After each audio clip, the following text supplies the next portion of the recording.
औज़ुबिल्लाहिमिनश्शैतानिर्रजीम बिस्मिल्लाहिर्रहमानिर्रहीम। अस्सलाम वालेकुम स्टूडेंट्स, आज हम लिपिड्स के साथ कंटिन्यू करेंगे। लिपिड्स का हमारा टॉपिक लास्ट हमने प्रोटीन्स को देख लिया था, तो थर्ड वन इस कार्बोहाइड्रेट भी हमने देख लिया था, तो थर्ड वन हमारे पास लिपिड्स आ जाते हैं। लिपिड्स क्या होते हैं? Lipids is the components of plant और animal tissue that is insoluble in water.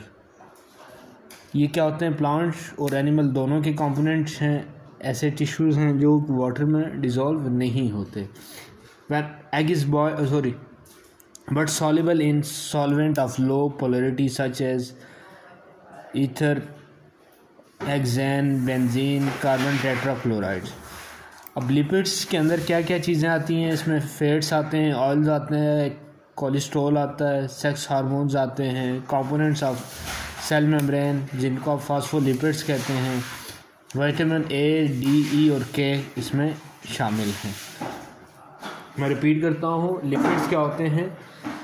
Any component of plant और animal tissue that is insoluble in water but soluble in low density, low polarity such as ether, hexane, benzene, carbon टेट्राक्लोराइड्स।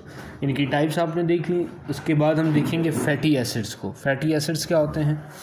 Fats and oils are referred as simple lipids.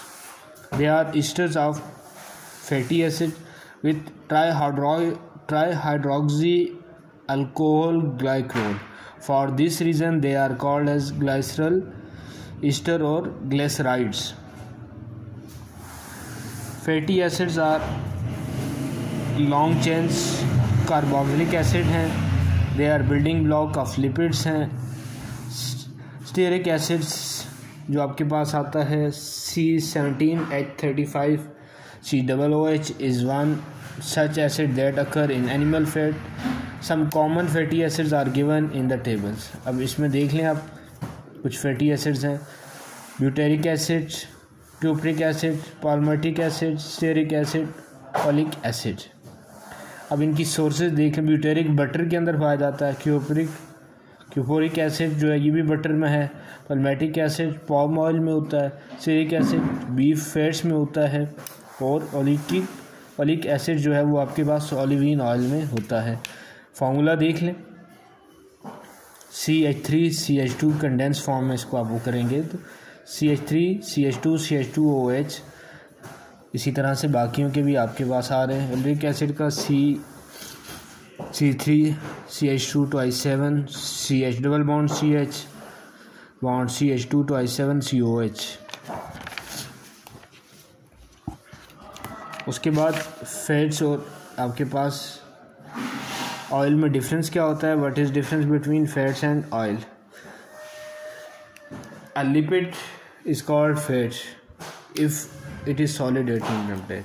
अगर room temperature पर lipid जो है वो fat solid में है तो उसको आप फैट कहेंगे, और अगर रूम टेम्परेचर पर वो लिक्विड है तो उसको आप ऑयल कहेंगे। वेरी सिंपल डिफरेंस है इनमें। The difference in melting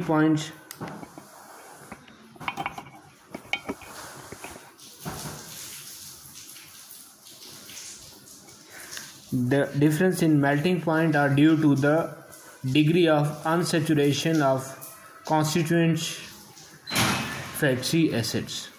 Fats contain large proportion of saturated fatty acids. Oil contain large proportion of unsaturated fatty acid units. Difference आपको पता चल गया फैट्स और ऑयल में। उसके बाद इसकी सोर्सेज हम देखेंगे कि कहाँ कहाँ से हम इसको ले सकते हैं और इसके यूजेस क्या क्या हैं आपके पास।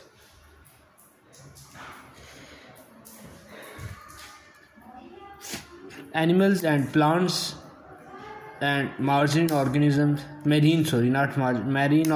such as salmons and whales are rich source of lipids.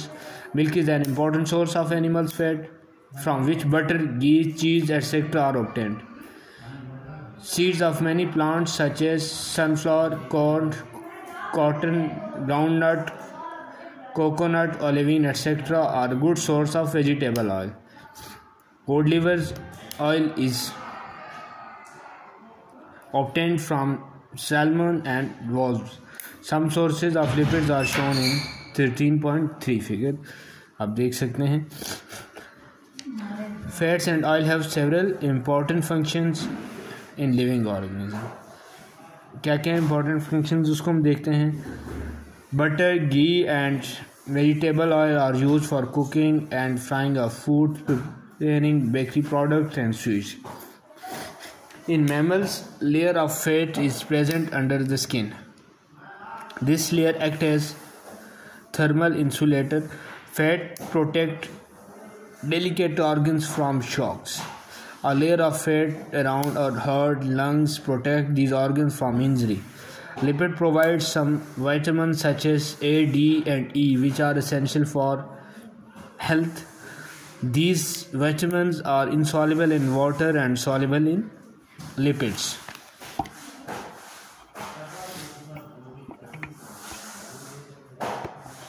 उसके बाद हैं fats and oil are important food stores in living organism. They provide about twice much energy per gram and do carbohydrates.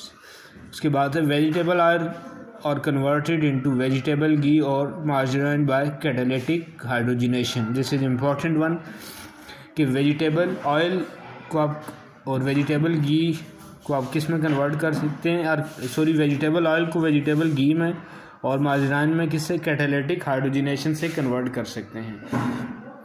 उसके बाद है fats and oils are also used for the manufacturing of material like soaps, detergent, cosmetic, polishments and varnishes. Next है cholesterol is essential in our bodies for synthesis of several hormones, vitamin D and bile acids.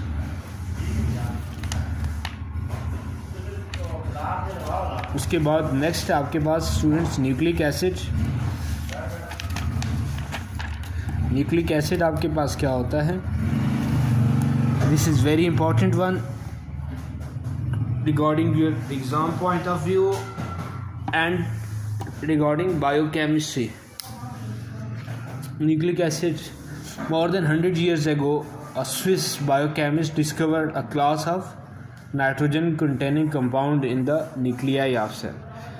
क्या था, Swiss biochemist जो थे उन्होंने discover किया था nitrogen containing compound cell के nuclei में।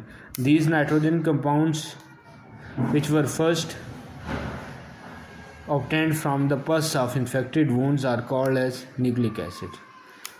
क्या कहते हैं, nitrogen containing compounds which were first obtained from the pus of infected wounds।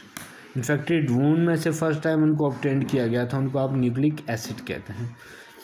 ये वाइटल होते हैं लाइफ के लिए और हर लिविंग सेल में ये पाए जाते हैं, और इनका काम होता है इंफॉर्मेशन और control centre of the cell. ये क्या करते हैं, एक्ट करते हैं as a information and control centre of the cell. और ये क्या होते हैं, लॉन्ग चेन मॉलिक्यूल होते हैं मेड अप ऑफ न्यूक्लियोटाइड्स। और न्यूक्लियोटाइड्स के आपके पास 3 कंपोनेंट होते हैं, एक नाइट्रोजेनियस बेस होती है, उसके अलावा 5 कार्बन शुगर या पेंटोज शुगर कहते हैं, और तीसरा फॉस्फेट ग्रुप होता है। बात क्लियर हुई। न्यूक्लिक एसिड क्या होते हैं, नाइट्रोजन कंटेनिंग कंपाउंड्स, जो क्या होते हैं, फर्स्ट आपने कहाँ से ऑब्टेन किए थे, पस ऑफ इन्फेक्टेड वुंड्स। और इनका काम क्या होता है, ये लाइफ के लिए बहुत इंपॉर्टेंट होते हैं, हर लिविंग सेल में ये पाए जाते हैं, और ये serve as information and control centre of the cell करते हैं। ये सारी इंफॉर्मेशन और सेल कंट्रोल सेंटर के तौर पर काम करते हैं, इंफॉर्मेशन को हैंडल करते हैं और कंट्रोल सेंटर के तौर पर काम करते हैं। दे आर लॉन्ग चेन होते हैं और इनके 3 आपके पास कंपोनेंट्स हैं, नाइट्रोजेनियस बेस है, पेंटोज शुगर है और फॉस्फेट ग्रुप है। उसके बाद आप आते हैं टाइप्स ऑफ न्यूक्लिक एसिड। तो इसकी 2 टाइप्स हैं, deoxy ribo nucleic acid and ribo nucleic acid, DNA और आरएनए। अब नेक्स्ट इसमें आ जाता है डीएनए। आप देखते हैं डीएनए का फंक्शन ये होता है, ये स्टोर भी करता है और ट्रांसमिट भी करता है जेनेटिक इंफॉर्मेशन एक लिविंग ऑर्गेनिज्म से दूसरी में For instance, in human being, the single fertilized egg cell carry the information for making legs, hands, liver, heart, kidney, etc. DNA is found primarily in the cell nucleus.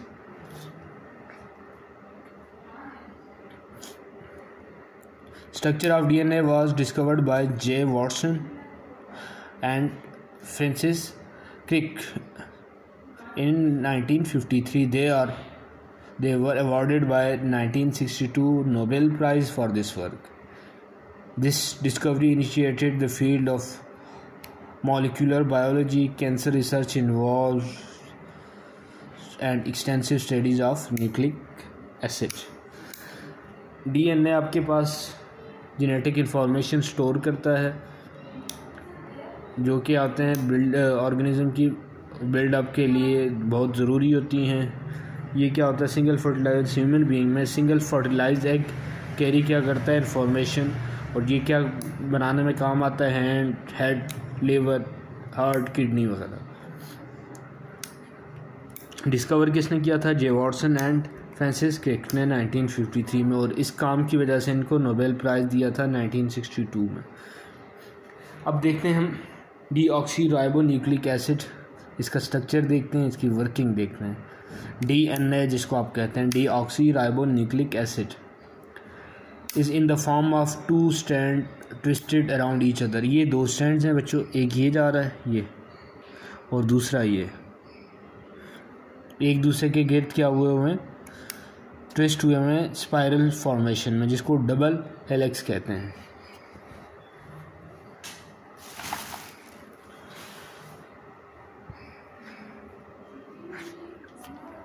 Each chain or strand is made up of deoxyribo sugar phosphate unit और nitrogenous base. वही 3 component आपको जो बताए थे, nitrogenous base, phosphate, pentose sugar और phosphate group, तीनों इसके आ जाते हैं। ये आप देख लें, sugar, phosphate bag, nitrogenous base आपके पास आ जाती है। The strand are held together by hydrogen bonds. ये किससे? हाइड्रोजन बॉन्ड से जुड़े होते हैं। The order of the base pair in a strand is a code that store information which is use to produce proteins. The key to the ability of DNA to store genetic information and pass to it on from generation to generation is its double stranded structure। अब DNA का क्या basic होता है कि ये information, genetic information एक generation से दूसरी जनरेशन में पास करता है, और इसके लिए जो की फंक्शन होता है जनरेशन टू जनरेशन, वो किसकी वजह से होता है? इट्स डबल स्टैंडर्ड स्ट्रक्चर की वजह से होता है। उसके बाद आपके पास राइबोन्यूक्लिक एसिड RNA जिसको आप कहते हैं RNA, ये सिंगल स्टैंड की फॉर्म में होता है। It is made up of ribose sugar. ये चीज़ें इंपॉर्टेंट हैं, इसका जो मेकअप है, जैसे ऊपर से 3 उसके कॉम्पोनेंट हैं, नाइट्रोजीनियस बेस है, पेंटोज शुगर और फॉस्फेट। यहाँ पर क्या? It is made up of ribose sugar, phosphate unit and nitrogenous base. R is synthesize by DNA। अब DNA ने RNA को सिंथेसाइज किया है to transmit the genetic information. ये क्या करता है? जेनेटिक इंफॉर्मेशन को ट्रांसमिट करता है। RNA is responsible for direct synthesis of new protein. जितने भी न्यू प्रोटीन की सिंथेसिस होती है वो किसकी रिस्पॉन्सिबिलिटी है? RNA की। RNA receives, reads, decode and use genetic information from DNA to synthesize new protein. RNA क्या करता है? एक तो डायरेक्ट सिंथेसिस इसका काम है, दूसरा ये DNA से सारी जो इंफॉर्मेशन रिसीव करता है उसको रीड करता है, डिकोड करता है, और फिर उन इंफॉर्मेशन को यूज़ करता है नए प्रोटीन बनाने के लिए। Thank you.